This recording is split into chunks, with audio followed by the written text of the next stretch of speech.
खर्चीली सास और बहू। पिताजी जल्दी चलिए, वरना मैं आज स्कूल में देरी से पहुंचूंगा। मेरी टीचर बहुत गुस्सा करती है। हाँ हाँ बेटा, अभी चलते हैं, बस 2 मिनट रुको। तभी रमेश की पत्नी कमरे से बाहर आती है और रमेश से कहती है, सुनिए जी, आज शाम को आप ऑफिस से जरा जल्दी घर आ जाइएगा।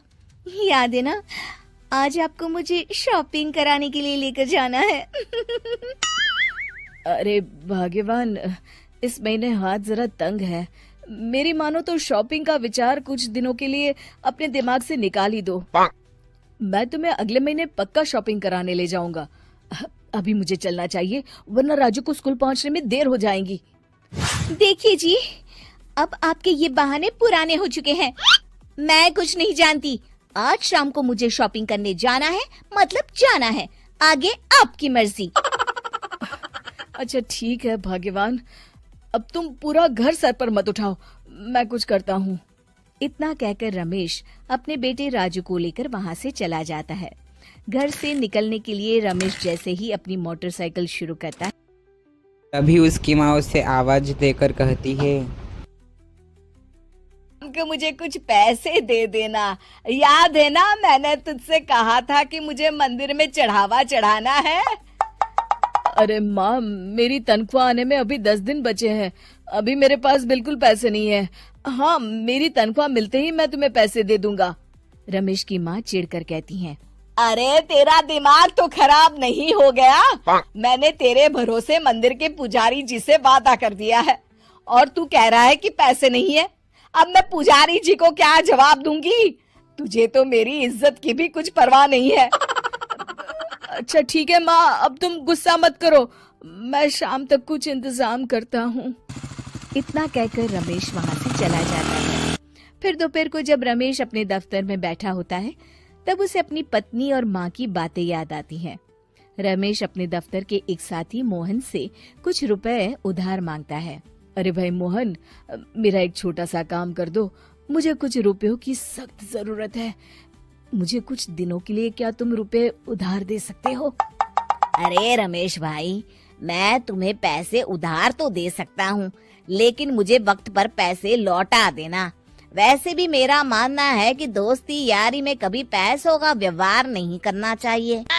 ये कहावत तो तुमने सुनी ही होगी कि उधार प्रेम की कैंची है। मैं नहीं चाहता कि पैसों को लेकर हमारा रिश्ता खराब हो। अरे मोहन, तुम बिल्कुल चिंता मत करो, मैं तुम्हारे पैसे वक्त पर लौटा दूंगा। फिर मोहन रमेश को पैसे दे देता है। शाम को घर आकर रमेश कुछ पैसे अपनी माँ को देता है और साथ ही अपनी पत्नी को भी शॉपिंग कराने बाजार लेकर जाता है। रमेश की पत्नी और उसकी माँ का स्वभाव जरूरत से ज्यादा खर्चीला होने के कारण दोनों हमेशा बेवजह पैसे खर्च करती हैं। फिर एक दिन, सुनिए जी, अगले हफ्ते हमने छुट्टियों में कहीं बाहर जाने का प्लान बनाया था। आपने पैसों का इंतजाम कर लिया ना? अरे अभी कहाँ, अभी तो मेरे पास बिल्कुल पैसे नहीं है। हम कभी और चले जाएंगे। देखिए जी, मैंने सभी सहेलियों से कह दिया है कि मैं बाहर घूमने जा रही हूँ। अगर मैं नहीं गई तो सब मुझ पर हंसेंगी। आप कहीं से भी पैसों का इंतजाम करिए रमेश जी। की पत्नी वहाँ से चली जाती है। वहीं दूसरी तरफ रमेश की माँ भी तीर्थ यात्रा जाने की जिद करती है और रमेश से पैसे मांगती है। फिर अगले दिन रमेश एक सेठ से पैसे उधार लेकर अपनी पत्नी और बेटे को घुमाने ले जाता है और अपनी माँ को भी तीर्थ यात्रा पर भेज देता है। लेकिन जैसे ही रमेश अपनी छुट्टियां बिताकर वापस आता है, कर्जदार उसका जीना मुश्किल कर देते हैं। इतना ज्यादा कर्ज एक साथ अपने ऊपर देख रमेश काफी परेशान रहने लगता है। फिर एक दिन राजू की स्कूल की फीस वक्त पर न भर पाने के कारण रमेश को स्कूल में बुलाया जाता है। स्कूल के प्रिंसिपल साहब रमेश को सख्त हिदायत देते हैं कि अगर वक्त पर स्कूल की फीस नहीं भरी गई तो उनके बेटे का नाम स्कूल से काट दिया जाएगा। अपने बेटे की स्कूल की फीस भरने के लिए रमेश अपने दोस्त गिरधारी से कुछ पैसे उधार ले लेता है और स्कूल की फीस भर देता है। रमेश की माँ और उसकी पत्नी खर्चे और घर की जिम्मेदारी संभालते संभालते धीरे धीरे रमेश पूरी तरह कर्ज में डूब जाता है और तभी एक दिन दफ्तर में काम करते समय रमेश की तबीयत अचानक बिगड़ जाती है और वो बेहोश होकर गिर पड़ता है। उसे जल्दी से पास के एक अस्पताल में भर्ती कराया जाता है।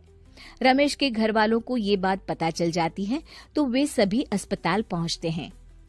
अस्पताल के डॉक्टर साहब उन्हें बताते हैं, देखिए, देर रात तक जागने और जरूरत से ज्यादा काम करने की वजह से इन्हें चक्कर आ गया था। बेहतर यही होगा कि इन्हें कुछ दिनों के लिए पूरी तरह आराम करने दिया जाए।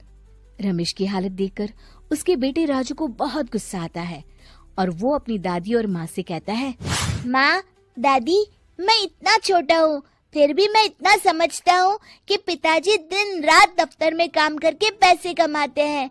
पिताजी अकेला पूरा घर संभालते हैं और आप दोनों अपने फिजूल के खर्चों के लिए उन पर दबाव डालते रहते हैं। आज पिताजी की हालत के जिम्मेदार तो आप दोनों हैं। राजू की समझदारी भरी बातें सुनकर रमेश की माँ और पत्नी को अपनी गलती का एहसास होता है और दोनों की आंखों में आंसू आ जाते हैं। फिर कुछ दिनों के बाद रमेश की तबीयत एकदम अच्छी हो जाती है और वो पहले की तरह अपने काम पर जाने लगता है।